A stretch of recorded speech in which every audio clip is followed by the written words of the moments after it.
We begin tonight with the growing concerns over toxic contamination in the Parkrose neighborhood after an abandoned Kmart building went up in flames earlier this week.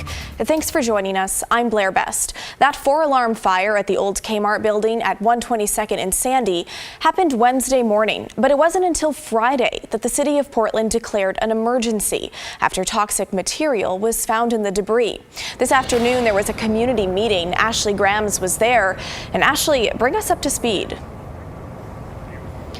Yeah, Blair, this meeting just coming to a close here at the Parkrose School District. Now, the Oregon Department of Environmental Quality and Multnomah County saying while there isn't as much asbestos as they once feared, it's still out there, and residents packed this meeting room. Over 100 people joined online, and still others sat in an overflow room down the street. Many of those people concerned about the big chunks of ash and debris that rained down after the Kmart fire about 5 days ago. The DEQ says they're still working to find out how far the debris traveled. EPA has hired a contractor that is conducting that assessment to identify how far away from the burned building debris has been found. We had ash and debris all in our yards. The city's response was slow. Here we are 5 days later, and I'm getting a trash bag and some gloves and saying, hey, just wet it down, you're fine. Now, lots of neighbors saying they feel like this information is coming too late. It's been about 5 days. They say they've had to make decisions about how to clean up so that their kids and their dogs can go back outside. The county did hand out these pamphlets, kind of giving instructions on how to dispose of this ash and this debris. Now, they also handed out disposable gloves, they handed out masks, and they handed out trash bags. But lots of neighbors we talked to says this is too little too late. They're expecting more support from the city and the county. Blair? All right, Ashley, thank you. Well, Portland is once again dealing with sweltering heat this summer. Counties in the metro area are looking into which neighborhoods are most vulnerable. Let's bring in Thomas Schultz. And Thomas, this information will help people prepare for this extreme heat. Yeah, Blair, will. Around 100 volunteers were out this weekend in the Portland metro area driving around collecting heat and humidity data. County officials say that will help determine where they need more cooling shelters in shady areas. With sensors in place, there you go. Volunteers shut their car door and hit the road, doing their part to find out how to alleviate rising temperatures in Portland. When we have had really hot days, we do see an increase in heat-related illness. Volunteers are driving these sensors around Washington, Multnomah, and Clackamas County. This is the first time the counties have worked together to map out heat zones across the city. They have us going through a mobile home park. Locating Portland's heat islands. Those are neighborhoods hotter than surrounding communities. One neighborhood can be up to 18 degrees hotter than another. Yeah. Kathleen Johnson is a public health coordinator in Washington County. So here's the sensor. She says hotter neighborhoods may have fewer shady areas and more heat-absorbent surfaces, like sidewalks. The hotter the neighborhood, the more severe extreme heat can be. We're really trying to center the health aspect of it and really preserve human life and prevent illness. She says in 2021, nearly 100 people died in the metro area during a heat dome.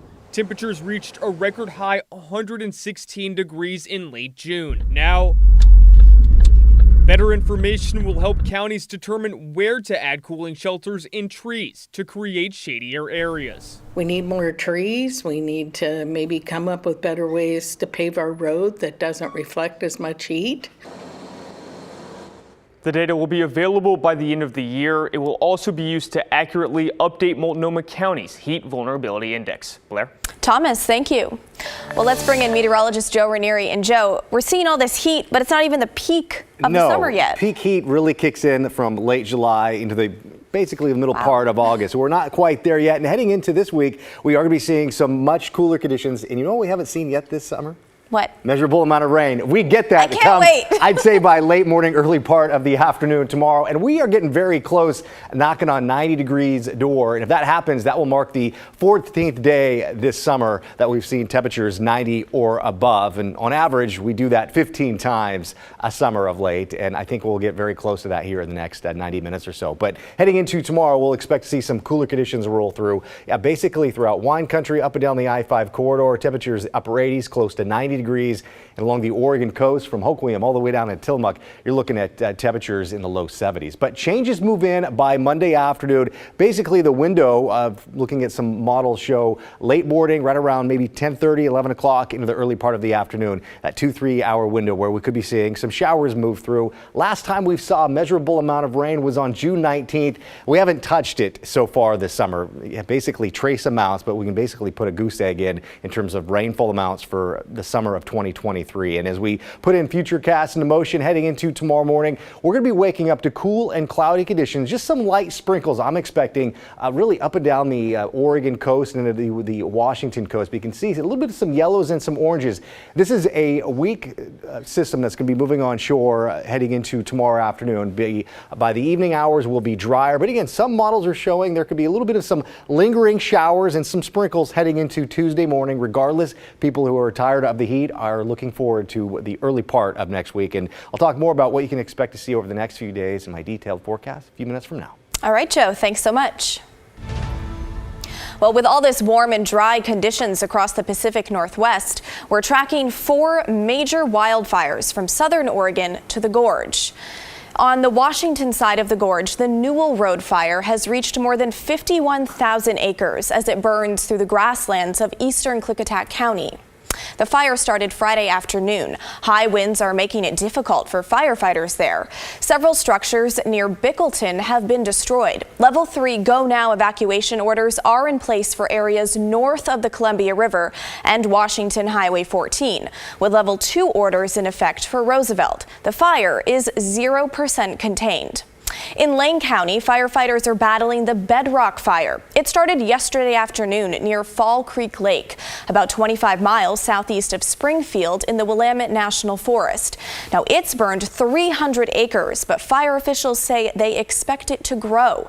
The Bedrock campground has been closed, and people are urged to avoid campgrounds in the Fall Creek areas. There's no containment so far. Now, the largest wildfire in the state is in southwest Oregon. It's called the Flat Fire. It continues to burn out of control in a Curry County National Forest. It's reached just over 20,000 acres between Gold Beach and Grants Pass. More than 1,000 people are fighting it from the ground and air. Officials say it was human-caused. 13 injuries have been reported. Fortunately, though, none of them are serious. It is still 0% contained. And also in southern Oregon is the newest major fire called the Golden Fire. It's burning east of Klamath Falls and north of Bonanza. This fire has burned more than 2,000 acres since early yesterday afternoon. Numerous structures are threatened and level 3 evacuation orders are in effect. There's also a red flag warning in effect due to strong gusty winds and low humidity. And Governor Tina Kotek is now calling for more resources to fight this fire. Well, speaking of fighting fires, check out this fire camp for girls. It's become a tradition to show teens and young women what firefighters do. Tim Gordons takes us to Sherwood for the Portland Metro Fire Camp. Gathered around an old wrecked car, a group of camp cadets aged 16 to 22 learn the finer points of cutting and dismantling, including operating the jaws of life emergency crews use to get injured people out of vehicles. The cadets and firefighter instructors are all female. This is the 15th year of the Portland Metro Fire Camp. We cram a lot into 3 days, and they're usually pretty hot, tired, and exhausted by the end of it. Lieutenant Emily Van Meter with Tualatin Valley Fire and Rescue says the lessons are many, with the ultimate goal to show them that they can do whatever they want, that we are not confined by what society tells us to do, and to give them the ability to see themselves in our positions. The camp is put on by TVFNR and Portland Fire and Rescue. It's hard work. It's hard work. It was like, it wasn't a shock, but it was like, okay, this is the real deal. Ladder coming through! Ladder coming through! Hard work, but fun and rewarding, says Megan McKenna, who is seriously interested in this as a career. I just think this camp is a great opportunity for kids my age just to come out and see what it's like to be a woman in the fire service and just get your hands on with all the equipment and all the training we get to do. What we saw was just a fraction of the training, so there's something here for everyone. My favorite was the fire hoses I feel like it's just such a staple of like firefighting that it was so cool to actually be able to be in control of one and learn how to use it properly. Altogether, this builds knowledge, skills, and confidence. And you can see it in the high fives and camaraderie that grows as camp goes on, showing the power of this type of togetherness. It's really important for women to find their communities anywhere, but specifically in like male-dominated fields. And it's really, really inspiring to see all of these women out here and just knowing that women will always have a place on the front lines. Tim Gordon, KGW News.